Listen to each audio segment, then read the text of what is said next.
ቤተሰብ እንግዲህ ቅድም በዛኛው ቻናል ላይ ለቅቄ ጨረቃ ምን ነው አልሽ? ምን ነው አንቺም ሴት እኮ ነሽ። አንቺም ነገ ይሄ ዕጣ ፈንታ ቢገጥምሽ ምንድነው ሊያደርግሽ የሚችለው? ምንድነው? እንማርበታ። ተማርኩበት። ምን ማድረግ እንዳለብኝ፣ ምን መማር እንዳለብኝ፣ ምን መሆን እንዳለብኝ፣ ምን አይነት ሴት መሆን እንዳለብኝ ተማርኩበት። ሩታ ላይ አይቼ አይደለም እያለፍኩ ያለሁት። ገባችሁ አይደል? ሩታ ላይ የሆነ ያለው ነገር ሩታ እያደረገች ያለችውን ነገር ማንጋ ነው ጥፋቱ ማንጋ ነው እውነታው እያልኩኝ እማርበታለሁ እንጂ አይቼ አይደለም አልፈው። የሆነ ነገር ተመረበት እንጂ የሚሄደው ረግጫው አይደለም የሚሄደው። ገባችሁ አይደል እንዴ? የሆነ ቦታ ስትሄዱ አቅጣጫውን አይታችሁ ነገ የሆነ ቦታ በዛ ቦታ አልፋችሁ ብትሄዱ በዚህ ቦታ እኮ እንደዚህ ብዬ ነበር ምናምን ትላላችሁ፣ ሄዳችሁበት የማታውቁትን ማለት ነው። ገባችሁ አይደለ? ስለዚህ ህይወትም ደግሞ ማየት ብቻ ሳይሆን እናንተ ላይ እንደዚህ ነገር ቢደረግብኝ ባደርግበት ምን አይነት መፍትሄ አለኝ፣ ምን ማድረግ አለብኝ፣ እንደዚህ ነገር እንዳይሆን ምን አይነት ነገሮችን ነው መወሰን ያለብኝ ብላችሁ ራሳችሁን በደንብ አድርጋችሁ ትፈትሻላችሁ። ለራሳችሁ ፍተሻ ይሆናችኋል። ገባችሁ አይደለ? ሰው የሚማረው ከሰው ስህተት ነው። ገባችሁ? ከራሳችሁ ስህተትማ ከተጎዳችሁ በኋላ ነው የምትማሩበት። ሩታ ከራሷ ስህተት አይደለም የተማረችው። አሁን ከሰው ከተጎዳች በኋላ ካመለጣት በኋላ ነገሮች ሁሉ ከተበላሹ በኋላ ነው እየተማረች ያለችው። ከማን ነው እየተማረች ያለችው? ከሄርሜላ። ፍቅር እንዴት እንደሚሰጥ፣ ፍቅርን እንዴት እንደመቀበል እንዳለባት፣ ፍቅርን እንዴት መያዝ እንዳለባት የተማረችው ከማን ነው? ከሄርሜላ። ገባችሁ አይደለ? ስለዚህ አብርሽን በምንም መልኩ ብትለው ሩታ አትመልሰውም በጭራሽ ማለት ነው። ሄርሜላ እኮ የኔ ፍቅር፣ የኔ አባት፣ የኔ ቸጋ፣ የኔ ሸበላ፣ የኔ ፍቅር ምናምን እያለች እንዴት እንደምታቆለባብሱ አልገባችሁም? እንዴት እንደምታሽሞነሙለው አልገባችሁም? እንዴት ሀይ የሆነ ገደብ ሀይ የሆነ እንትን እንዴት እንደምትሰጠው አልገባችሁም? ምን ያህል ቦታ እንደምትሰጠው ማለት ነው። እንዴት እንደምታከብረው፣ እንዴት ሬስፔክት እንደምታደርገው። ወንድ ልጅ ደግሞ አፈቅርሃለሁ፣ እወድሃለሁ፣ እንደዚህ ላረግህ፣ እንደዚህ ስሆንልህ፣ እንደዚህ ነህ እኮ ምናምን ስትሉት በጣም ነው የሚወደው። በጣም ማለት ነው ይወዳል። ገባችሁ? ስለዚህ ሩታ እንደዛ የሚባል ነገር የለም። መጀመሪያ ላይ ነው የነበረ እንጂ አሁን ምንም ነገር እንደዛ እያለችው አልነበረም።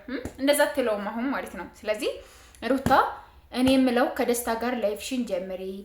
ከደስታ ጋር እሱ ይወድሻል፣ አንቺ አትወጂውም።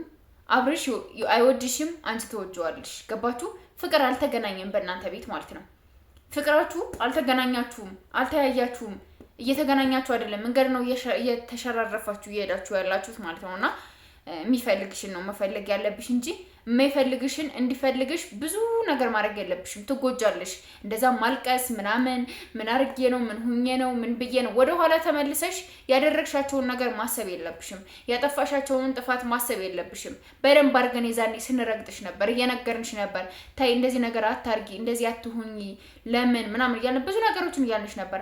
እየሰማሽ አልነበረም። ስለዚህ አሁን ምንም አይነት ነገር ተፈጠረ፣ ምንም ነገር ሆነ፣ በዚህ ገብቶ በዚህ ወጥቶ እንደዚህ ብሎ ምናምን የሚባሉ ነገሮች ምንም ነገር ብታደርጊ አንቺ ወደ ቀድሞ አይመለስልሽም። አብርሽ ወደ ቀድሞ ማንነቱ አብርሽ አታገኘውም። አብርሽ ከተቀመጠበት አሁን ካንቺ ህይወት ቢመጣ ብልጥ ሆኖ ነው የሚጠብቅሽ። ብልጥ ማለት ነው። አንድ ነገር እንኳን አትናገሪውም። አንድ ነገር ማለት ነው። ተንፈሽ እንኳን አያስብልሽም። የሆነ ነገር ማለት ነው።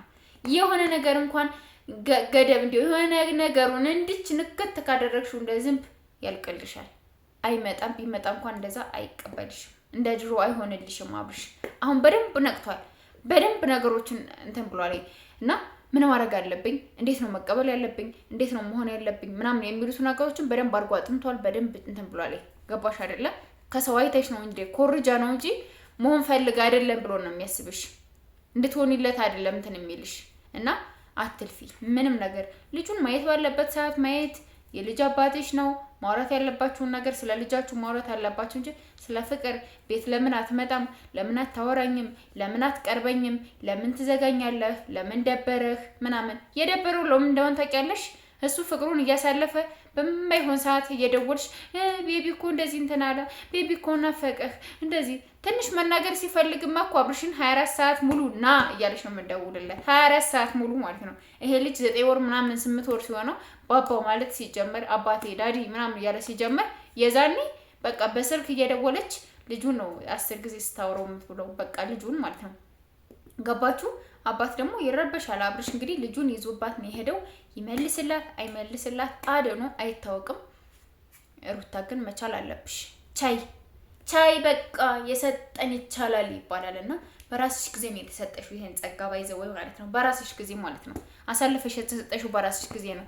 አብርሽ ባይዘወይ ውበቱን ነው እየደፋበት የሄደው ውበቱ ማለት ነው። እኔ ከዚህ በፊት አግኝቼው አላውቅም፣ አይቼው አላውቅም፣ ግን በ3 ቀን ምናምን በፊት አግኝቼው ነበርና በቃ እንኳን ሩታ ያገበችው እንኳን ሩታ ብዙ ነገር ከሱ ጋር ያሳለፈችው ይቅርና ወይኔ አብርሽ ብላችሁ እንትን ብትሉ ፍቅር ይይዛችኋል። እንጋራችሁ የሆነ ግብዳ ነው ግብዳ በቃ የሆነ ሲራመድ እንዲህ ነው የሚራመደው። አስባችሁታል? እንዲህ ነው የሚራመደው። በቃ የሆነ ሲያነሳ ብረት ስፖርት ቤት ሲያነሳ ብረቱን ምናምን የሆነ በቃ እኔ ነኝ ያለፎንቃ ውስጥ ለሚከታችሁ ማለት ነው። እኔ ነኝ ያለፎንቃ ውስጥ ማለት ነው። ስለዚህ ሩታን አትፍረዱባት።